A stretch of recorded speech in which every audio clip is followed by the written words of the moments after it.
Okay, everyone, welcome to the channel. Today we're doing something a little bit different today. Yesterday I wasn't able to get back in time to do any of the FIA races. I didn't get back until fairly late last night, so it was a day where I didn't really get a chance to go on GT Sport at all.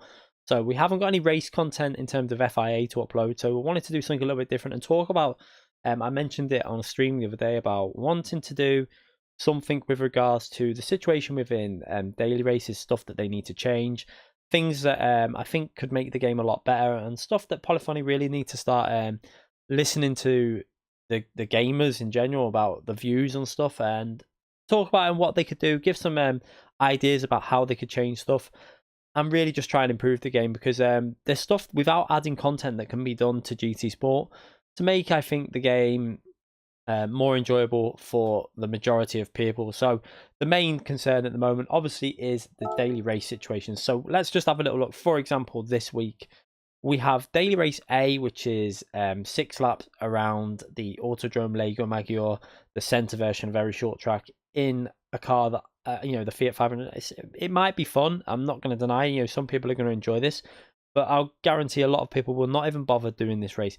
Now, daily race B is actually an okay combination, but it's 4 laps. It's a sprint race. So we've got 2 sprint races, and then we've got 9 laps at Fuji Speedway, the F version, and it's 9 laps, obviously, in the one car single make race. So no options of changing your car. So you've got 2 single make races, 1 GR3 race there in the middle, 4 laps. Now, this for me is just highlighting the issue. We've had it a few weeks ago with a situation like this where, we had not much variety in the races. There was no option of cars for the final race.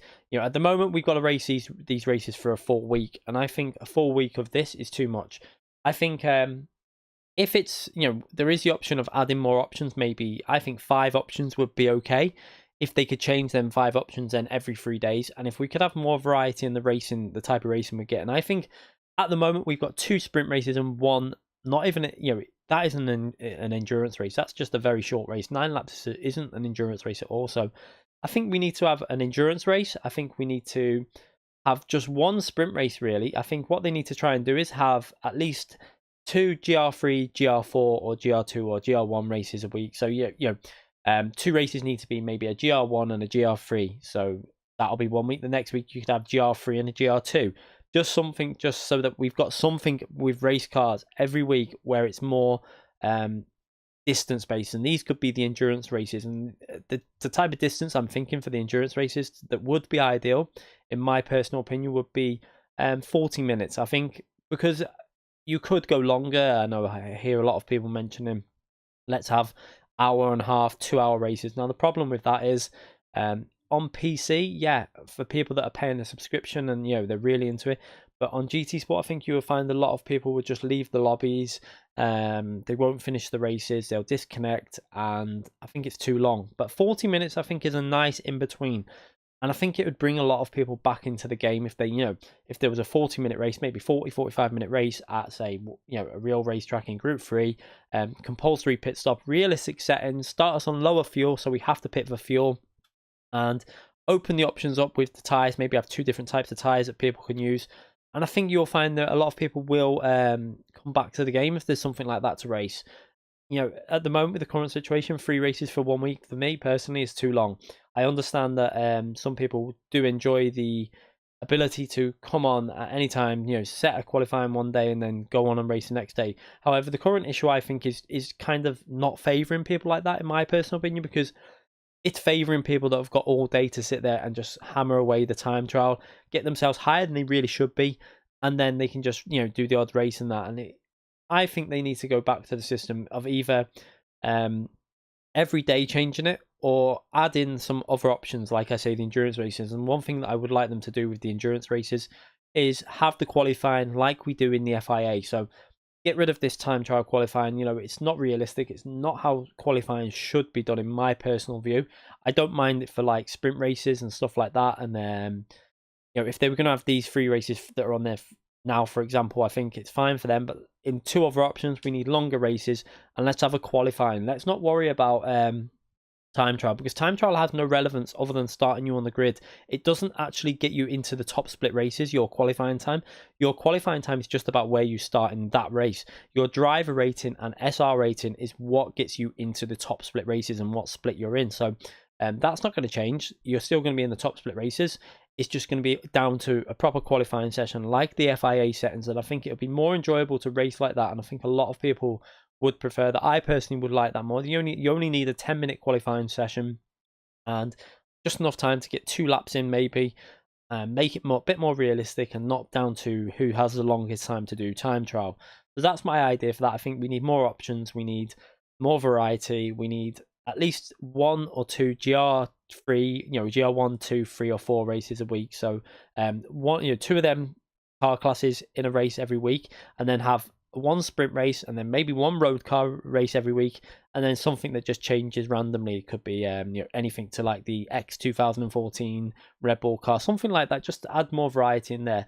Now, the problem they could be struggling with servers to run more than 3 races, because I don't understand why they wouldn't have done this in the past. It can't, it must have come across their mind to, we need more races for people to race, because 3 isn't enough. It could be due to the amount of players on the game, and they're worried about obviously filling these lobbies up. Now, the problem they're having though is because the variety isn't there, the players are not playing it. If you have variety and you have more options, the players are going to come back and play the game. So that's my view on that. And there needs to be some sort of other incentives to get people back on the game. Now, a lot of people will have noticed recently in the FIA races as such, players are not coming back to the game. Now, there is, that they're just sticking with what they've got. They're waiting for the official seasons. They might be doing the odd bit of practice, and a lot of this comes back to the driver rating and the SR rating. Now, SR rating is fine on, obviously, as you can see that I'm maxed out on 75k. Driver rating S, obviously A plus it is if the S wasn't there, and 75k. Now, one thing, there is a lot of drivers like this now. A lot of the big name drivers who are sat on 75k, and they just don't bother to come back to the game because they're on 75k. They've got no reason to race these daily races. And I think if they open this restriction up from 75k, just make it unlimited. Why there needs to be a limit? Just make it constantly harder to go higher up. So, to get 100k drive rating, you'd have to be winning every single race, and if you come second or third, you're going to drop down. That's how they need to make it. Make it so there's an actual competition for who has the highest drive rating. Now, people might think, oh yeah, this only favors the top drivers. And yeah, this is something to do with the more top drivers. But to bring all the top drivers back battling against each other is going to make more competition. It's going to bring everyone back into the game. And I think it's something they could do that would it would really bring back like your likes of Zocchi, Lightning. All these drivers would be constantly wanting to be the highest rated driver. So I think it would be good for the game to have these drivers back on there and competing against everyone in daily races, because they're going to want to have that highest rating. Get them back into these FIA races, make these FIA races really competitive, because at the moment, if you go on a 9 p.m. race, like sometimes I don't get a chance to go on for a late race, you go on at 9 p.m., 10 p.m., and randomly 7 p.m. races, there's just no competition in them. You just go in them sometimes and you win the race and you only get 2,200 points, but then another race, because a lot of good drivers have gone for that split, get 2,700. So I think if they get more motivation to get people back into the game, I think what we're going to see then is the FIA points being more consistent across the time slots, and it's just an idea. I think that restricting the drive rating to 75k seems a bit silly to me. I think there should be no restriction. You look at iRating in iRacing, as far as I know, there's no real restriction that low. It goes really high, up to 10k iRating, maybe more, and it's so hard to get there. You only have a couple of drivers that have got that at the moment on GT Sport. We've got quite a lot of drivers hitting 75k, especially because the current daily races are just not that competitive. So it's fairly easy to get to that 75k, because there's not, if you haven't got the competition to race against and you're finishing first all the time, then you're going to get the 75k. And that's why I think we need to get all the players back into the game, make it more competitive, unrestrict this restricted driver rating. I think it's too much at the moment. So let's go on to, I think, lobby options. Now, I think personally they need to start adding some more options into these lobbies. So for our lobbies that we create ourselves, if we want to create our own public lobby, I do it sometimes when I'm streaming. It seems fairly restricted on some things now. We'll have a little look here now. There's no option to create a single make race. So it's something that must be possible because they create make races for the daily races. So I don't see why they can't add an option to give us the ability to make a single make race. I think it's something that would be so simple for them to do, and I think it would be appreciated amongst the community in general. I think it's just something they need to really try and get out. Let us have the ability to do. Another thing is qualifying. Now I know we have the practice session where we can set a practice session, set it to fastest first, and that's your qualifying sessions. But I would like them to set, a proper designated qualifying session, so we can set the time limit to 15 minutes, and we all go out, and then it ends it at the end of the 15 minutes, like we do in the current FIA after 10 minutes, say, and you finish your last lap if you go over the line.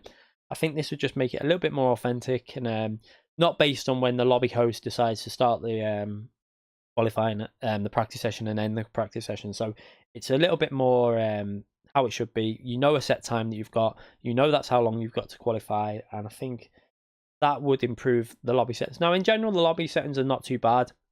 We have most of the options. Now, the other option that I would really like them to do is, this is a really important option in my personal view. It's to do with the FIA championship settings. Now, in the current FIA season, you'll see now, for shortcut, we have like weak, strong, invalidate time for shortcut penalty, but we don't have a track limits option. Now, in the official season, we ran championship settings for obviously the FIA official season, which meant the limits were really strict, and they were like, it was so hard to learn the track for race conditions because you couldn't practice fuel and tire wear with the championship track limits. We had to go into a race and just try and second guess where the limits were and understand it that way. Obviously, you could go into time trial, practice that way. Yeah, you understand the limits, but you're not driving the car with the same feel as you would be within the actual race. So it's something I think they need to add in. Give us an option to race these championship settings for track limits.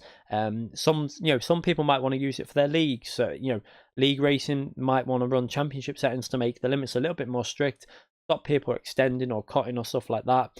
Now, I personally prefer the more relaxed penalty system because some tracks were a little bit too strict in my opinion. Most notably Le Mans.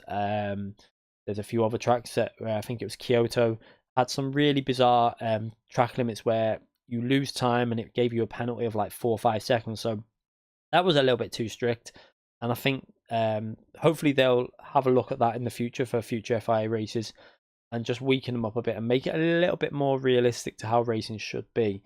So up next we have an area that I think needs improving is the track selection. So let's go into the tracks that are currently on the game. Obviously, now we have got an okay amount of tracks now on the game. I think it's building up. They're constantly adding tracks, which is great. You can't fault Polyphony for that. However, most notably missing is the original tracks like Grand Valley, Deep Forest, Trial Mountain. These are the types of tracks that I think a lot of people are going to want back into the game. They're going to want they want to be racing on these tracks that they started playing GT with. The tracks that when you first got a PlayStation 1, you were on Grand Valley, you were on Trial Mountain, and I think this is what they need to be adding in to the game, as well as the real tracks. Obviously, we're getting Catalunya soon, which is great. It's I love that track. It looks amazing on the game as well. But I think they need to start also concentrating on some of the original fictional tracks. The tracks that we all played on Gran Turismo 1, 2, 3, 4, and 5, etc. And these are the tracks that we would like to see back in the game. Grand Valley is a must for me personally. I think that is a track that 100% needs to be coming back on the game. It's got to happen. They've got to be working on it. I can't believe they would be leaving that out. We know Deep Forest is supposedly coming to the game, but it's still not there. But let's just see what happens with that. That's what I think needs to happen. We need these fictional tracks as well. The original ones. They're great that they're making up some new fictional tracks, but I would love them to make up some, tracks that we already have, that we've already had in previous games. If it's to do with something like scaling, which I can't understand, because if they're having to make new tracks anyway, why don't they just make new tracks based off of Grand Valley and stuff? struggle to understand why they're not doing that, unless they are doing it and they're just taking a while to get all the scales right. Apparently they were struggling with scaling the tracks right, because when they were done on PS1, obviously with GT1, 2, and 3, they were always just upgraded versions, and the scales were not right for things like trees, curbs, and stuff like that. So that could be something that I would think would be sorted very soon, and hopefully we'll get an update with quite a few different tracks coming up, over a few months period. But let's hope it happens soon. Next up, I think one of the biggest issues for me personally is the current situation, is the actual wet tires. Now, we have wet tires, we have intermediate tires. However, we have no wet weather. So why did they, it's pretty obvious that they obviously plan to add wet weather at some point, because they wouldn't have bothered adding these tires choices to every single car it's possible to add them on. Now, I've read interviews where they've confirmed it is coming, and it'll be coming to the tracks that would get wet weather in real life. So if the track wouldn't get wet weather in real life, then it wouldn't get it in the game. They're not going to bother. Say Willow Springs, for example, I think they said would not be getting wet weather because it doesn't rain there very often. So they won't bother adding wet weather to that track. But tracks like Suzuka would be getting wet weather, because obviously it rains a lot at Suzuka. And I'm guessing the fictional tracks, depending on where they are based, will get the weather from that. So that's something that hopefully will happen, and we are being very patient in waiting for this. But let's hope it happens as soon as possible. Now, there are plenty of other things, like I would like them to, another option for them to bring people back to the game as well. I should have really touched on this before, but within the daily races that are on weekly or something like that, have a championship for every month that is based upon your drive rating. So a separate championship for A+ drivers, a separate championship for A, B, C, D, E, and the winner of these championships gets some sort of prize, whether it's credits in the game, say, a reasonable amount of credits as well, not like the silly amounts that we got for like the official FIA season, where I think it was, you got like 250,000 credits. Make it like, the winner gets 1 million credits, the second place gets 750,000, the third gets 500,000 within each category of each division. So it gives everyone the chance to be racing for something. So it's not just about the top drivers. The A-rated drivers, the B-rated drivers, the C-rated drivers, and the D-rated drivers all have something to race for, and they all have something to aim for. Now, obviously, if you manage to get up your rating within that current season to C rating, then you'd have to be fighting against the C-rated drivers at the end. It's wherever you finish, whatever rating you are at the end of the season, is what your you would be based off in terms of your whether you win it or not. I think that's the best way to do it, because otherwise you could have someone starting with a fresh account, low down, and then getting the money through because they know they're going to win in D. But that's the things I think that need to be changed with the game. There are obviously a lot more things that need to be added. Cars, for me personally, are not a massive issue. I think, they can keep adding some cars and keep adding more variety. But I think the most important things are the stuff that I've mentioned. I'm not a massive fan of having 1,000 cars. I don't believe that there's much need for it. I personally don't ever use. I don't use half the cars I even have now on the game. I think more important than that is making the racing more fun. This isn't GT7. We need to remember that. It's never been classed as GT7. This has been classed as GT Sport, a total separate game based on racing, real life FIA racing. And that's why I think we need to start concentrating on a little bit more realistic settings, longer races, having the ability to have more races, just bringing people back into the game, because it is getting a little bit stale on the daily races at the moment. You go on there and it's very rare you come across some of the big names in the game. So let's hope they do this soon. Let's hope they listen. Whether they will or not, who knows? But I wanted to get this video out. I had a bit of free time, obviously, and I've been wanting to do something like this for a while to let people know my thoughts on what they need to improve and what they need to change. And I'd like everyone in the comment section to let me know what your thoughts are in terms of what you'd like changing. Now, if there's anything I haven't touched on, bring it up in the comment section, and maybe one day in the future, someone from Polyphony, someone involved with Gran Turismo, may come across a video, see some of the suggestions, and act on it. You never know; it's worth doing. But I think you write your comment in the comment section, and someone might read that comment section and highlight it to someone. It's worth writing down there. I personally think, for me myself, like, the cars is not a massive issue. It's more about the way we're racing now in terms of the daily races and sorting that out. I think that's the priority for me. Let's get people back racing and having fun on the game. Anyway, thanks for watching the video. We will be back hopefully streaming probably today and over the weekend. And I will be doing the FIA race on Saturday. I will be in on Saturday all day, so hopefully we'll be able to get that done. And obviously, let's hope for a better daily race next week, something a little bit more fun to race, because this week's I've just got no motivation to get on that daily race. Anyway, thanks again for watching. We'll be back very soon. Make sure you give it a subscription if you haven't already subscribed to the channel. Click the notification button. Also, give it a thumbs up if you agree with some of the stuff in the video. And let me know in the comment section what you think needs to be changed. Anyway, see you all again soon.